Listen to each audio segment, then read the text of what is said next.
पुनः स्मरण करिए। अयोध्या कांड 130। देखिए, दोहा रखा जाता है, उस पर चौपाई बैठाई जाती है। जब भी बोलना हो किस दोहे का प्रसंग है, तो जो दोहा नीचे होता है उस पर चौपाइयां बैठाई जाती हैं। चौपाई माने चौपाया, कुर्सी के नीचे बैठते हैं कि ऊपर? कुर्सी के ऊपर बैठते हैं ना, तो दोहे के ऊपर चौपाई ऐसे रखी जाती है। उसका आधार दोहा होता है अथवा सोरठा होता है। सोरठा गोस्वामी जी कहाँ लिखते हैं? जब किसी प्रसंग में किसी विशेष भाव को दबाव देना होता है तब गोस्वामी जी सोरठा लिख देते हैं। अब पूरे चौपाई छंदों के आठ समुच्चय का, 5 समुच्चय का, वंच का छान करके निर्णय देना होता है प्रसंग का, तो गोस्वामी जी वहां छंद लिखते हैं। यहां 130वां दोहा, उसके ऊपर की चौपाई क्या बोले? काम कोह मद मान नमो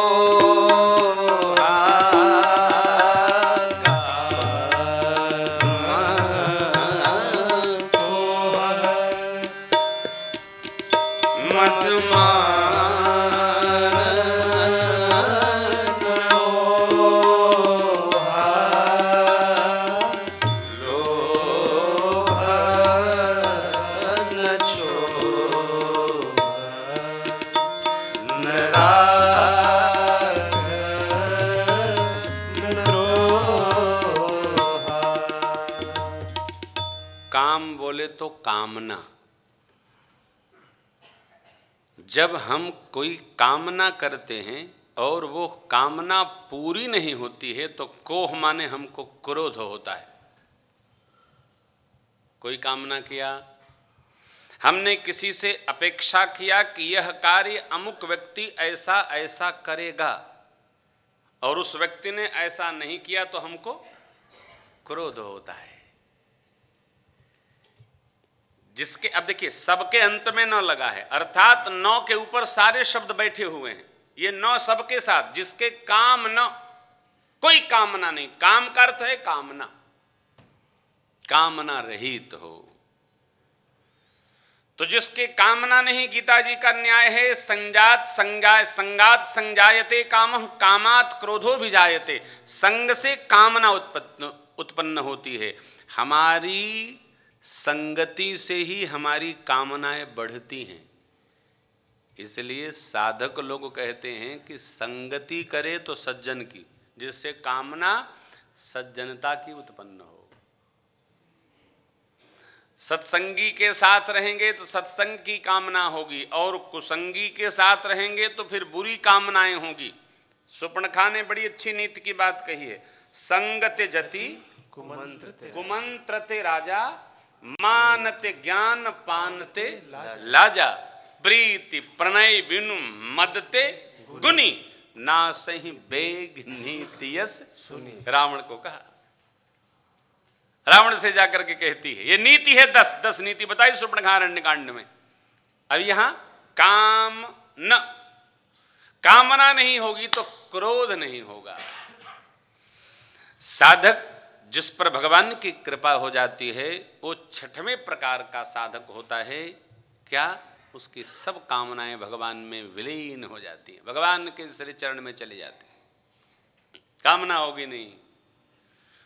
जो कामना नहीं होगी तो पूर्ति की चिंता नहीं, फिर क्रोध नहीं होगा। कामना के न पूरा होने पर क्रोध होता है, और कामना पूरी हो गई तो मद होता है। देखा, हाँ मैंने किया है। हम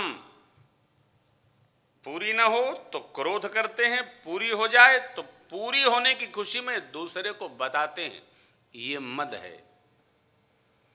और हमारी कामना पूरी हो गई तो हमको ये इच्छा होती है लोग हमारी प्रशंसा करें, ये मान है।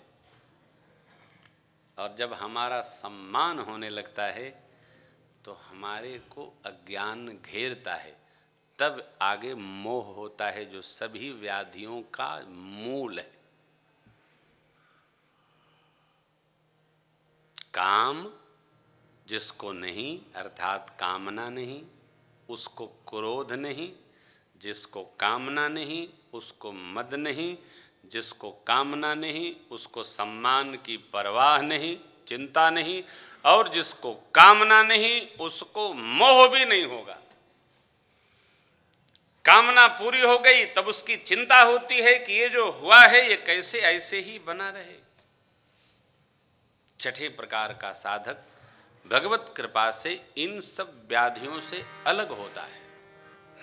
आधी अर्धाली भी एकदम सहज है, गहराई में बाद में चिंतन होगा। लोभन क्षोभन, जिसको किसी भी सामग्री, संसार का सुख अथवा तो परमात्मा के द्वारा दी गई कोई वस्तु, उसमें लोभ न हो। देखिए, लाभ में जब मात्रा लग जाती है, लाभ जब टोपी पहन लेता है तो लोभ हो जाता है। निरंतर लाभ को रावण का सिर कहा गया है। जस प्रतिलाभ लोभ अधिकाई। हमको निरंतर लाभ होता जब जाएगा तो लाभ होते होते होते होते हमारे अंदर लोभ वृत्ति वास कर लेती है, और जिसको लोभ बन जाएगा उसको अपनी प्राप्ति के क्षय का क्षोभ होता है। अब यहां अत्यधिक लाभ लोभ बन जाएगा, जिसको लोभ हुआ, लोभ पूर्ण न हुआ तो क्षोभ, अब पूर्ण हो गया तो मान, मद अथवा तो दंभ। लोभन क्षोभन, लोभ जगा, जैसे ये हमने घड़ी देख लिया, किसी के हाथ में घड़ी देखा, मन में आ गया ये घड़ी मेरे को मिल जाती तो बड़ी प्रसन्नता होती। आपने कहा अगले को देने की स्थिति है, नहीं दिया तो फिर क्षोभ होता है कि नहीं, क्यों मांगा, इससे ही बड़ा दरिद्र आदमी है, देखो 3 घड़ी रखे दे देता तो क्या होता। ये मन की जो स्थिति होती है ये क्षोभक। और अब ये दोनों के साथ लगा है राग और दोह। हम जब भी कोई सामग्री लेते हैं तो किसी न किसी के निमित्त लेते हैं, जिससे हमारा राग होता है उसको तो हम देने के लिए लेते हैं, और दूसरा कोई उसका अधिकारी बनने लगे तो मन में उसी परिस्थिति स्थिति में द्रोह भी प्रकट हो जाता है। एक से राग होगा तो दूसरे से द्रोह होगा। इससे राग होगा तो ये चाहे न चाहे मन में हमारे द्रोह आएगा ही। लोभ होगा तो क्षोभ होगा, राग होगा तो द्रोह होगा। इन दोनों को ठीक से समझना होगा।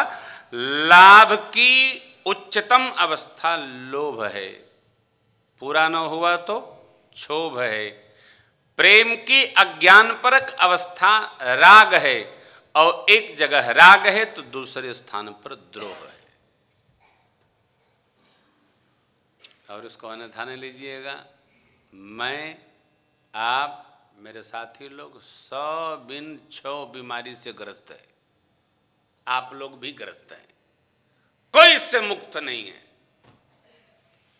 घर में देखिए, बाहर देखिए, कहीं भी, अरे साहब ग्रस्त हैं तो इसकी दवा बताओ, कोई दवा नहीं है।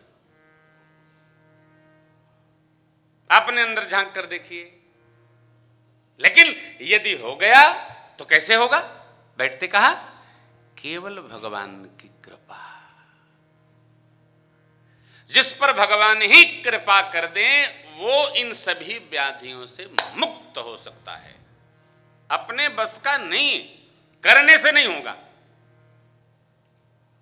जिनके कपट दंभ नहीं माया, तिनके हृदय बसहु रघुराया। ये कपट क्या है? जो नहीं है वो दिखाई पड़े, ये कपट। मानस जी में कौन कपट है? मारीच। हो कपट मृग तुम छलकारी, जेहि मिसि हरिया नौ नृप नारी। तुम कपट मृग बनो। कपट मृग का क्या अभिप्राय? मृग हो नहीं लेकिन दिखाई पड़ो। राम जी को मारीच हिरण नहीं दिखाई पड़ रहा है, मारीच दिखाई पड़ रहा है, क्योंकि माया राम जी को तो व्यापेगी नहीं। कैसे? जैसे पानी, बर्फ, छोटे बच्चे को बर्फ की वो डंडी, क्या बोलेंगे, तो बर्फ ही तो बोलते हैं, आइसक्रीम मान लीजिए, छोटे बच्चे को खांसी जुकाम हुआ हो, आइसक्रीम क्या दिखाई पड़ता है? वो गर्म है, धुआं निकलता है ना। और दादा को, दादी को, मम्मी पापा को क्या दिखाई पड़ता है? ये तो पानी है, ये तो बच्चा खाएगा, ये ठंडा होता है। अब बच्चा रो रहा है, ये गर्म है, देखो ना कैसे धुआं निकल रहा है। बच्चे को पता चलता है कि तो गर्म है, हमको आपको क्या पता है? ये ठंडा है नहीं। अज्ञानता में जो दिख रहा है ये है कपट। सीता मैया उस समय किसकी बात की? किस व्यवहार में, किस स्वरूप में? माया। अपनी प्रतिबिंब को रख करके मेरी मां अग्नि में समर्पित हो गई हैं। सीता मैया को तो मारीच सोने का हिरण दिखता है और मेरे प्रभु को मारीच राक्षस दिखता है। तब रघुनाथ जी सब कारण जानते हुए देवताओं के कार्य को संपन्न करने के लिए उठे, चले हरसी सुरकाज सवारन। भगवान चले तो जिनके कपट नहीं। अभी देखिए, दंभ नहीं। दंभ क्या है? अपनी प्राप्ति को अपने अंदर महसूस करना। हमने ये कर लिया, हमने ये प्राप्त कर लिया, अपने अंदर महसूस करना, अनुभव में लेना और अपने दोनों नथुनों को फुलाते रहना, ये मद है। प्राप्ति होने पर अभिमान रुकता नहीं, भगवत कृपा न हो वो दिखने लगता है, नाक से दिखता है, आदमी की चाल ढाल से दिखता है। गांव में तो कोई लोग काम करते हैं ना तो शरीर से तिरछे हो जाते हैं। और भी आप देखें, गांव के लोग बैठे हैं, आदमी आजकल वो फैशन चला है कि वो जो रिवॉल्वर लगाते हैं ना तो आगे के 3 बटन खोल के रखते हैं, कंधा टेढ़ा कर लेते हैं। ये क्या है? ये मद है। ये बजता नहीं, दिखता नहीं है ना। वो दादा का साला जब आता है 3 बटन खोले रखता है, हमने कहा बटन तो बंद करो, तब वो बटन बंद करता है। ये क्या? ये मद है। हमारी प्राप्ति का हम प्रदर्शन करें, ये मद। और प्रदर्शन करके हम दूसरे का अपमान करें, ये दंभ है। हाँ, मैं बड़ी अच्छी कथा करता और कोई ऐसी कथा करता क्या? ये दंभ है। मैं बड़ा माला जपता, कोई और जपता क्या? तुम क्या जपोगे, मैं 100 माला जपता हूं, ये दंभ है। और ऐसे साधक, ऐसे जीव के यहां भगवान नहीं रहते, जिनके कपट जो है वो दिखाई पड़े। भगवान ने कितना कहा, मैं सदा किनके बस में रहता हूं? जिनके कपट, दंभ, लोभ कदापि नहीं, उनके हृदय में मैं निरंतर वास करता हूं। लक्ष्मण भैया से भगवान ने भक्ति योग के प्रसंग में कहा, जी, काम आदि मद दंभ न जाके तात निरंतर बस में। बाबूजी, अरण्य कांड में लक्ष्मण भैया को भगवान ने जब लक्ष्मण गीता सुनाया तो उसमें भगवान ने कहा है, काम आदि मद दंभ न जाके। काम, क्रोध, मद, मोह, लोभ और मत्सर। काम आदि माने काम के आगे पांचों के काम, आदि मद दंभ न जाके तात निरंतर बस में। उसको कहीं जाना नहीं है। लेकिन ये बनेगा कैसे? ये भगवान की कृपा से ही बनेगा। हमारे करने का कोई कार्य नहीं। तो हम क्या करें? हम करें ऊपर के 5 में से 2, 5 में से 1, कोई एक करे। भगवान ने कहा नवमहु एकौ, एक कर ले। और ऐसा जो करे जिनके कपट, दंभ नहीं माया। माया क्या है?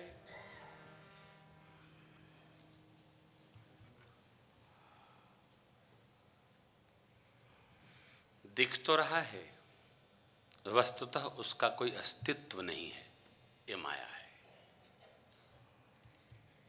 हमको सही दिखता है, सत्य नहीं है, ये माया है। और कथाक्रम में जगदम्बा माया है। श्रुति से तो पालक राम तुम जगदीश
से चरण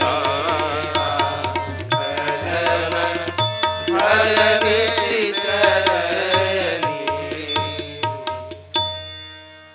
जगदीश मेरे प्रभु और माया जानकी, ये पूरा जगत भगवान की आज्ञा से जो सृजति जग पालती जग हरति जग, कैसे रुख पाई कृपा निधान की।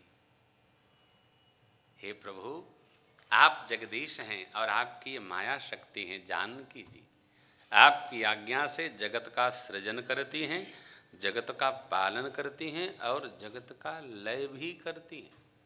आप ब्रह्म हैं, ये माया है। माया क्या है? जो है, जिसकी उपस्थिति है, भगवान सत्य हैं, भगवान की आज्ञा से सीता मैया जगत का निर्माण करती हैं, आदि शक्ति हैं। भगवान ने मनु शत्रुबा जी से भी कहा, आदि शक्ति जेहि जग उपजाया सबूब अवतरी मोरी यह माया सोब अवतरी। ये पूरी प्रकृति भगवान की आज्ञा से, भगवान की ही आह्लादनी शक्ति जगदम्बा माँ सीता जी, माँ राधा जी, माँ श्री जी ने सृष्टि बनाया है। और इसमें ये तो मेरा है, वो तुम्हारा है, वो तुम्हारा है, ये मेरा है। ये जो मैं मेरे का हमको अज्ञान है, ये माया है।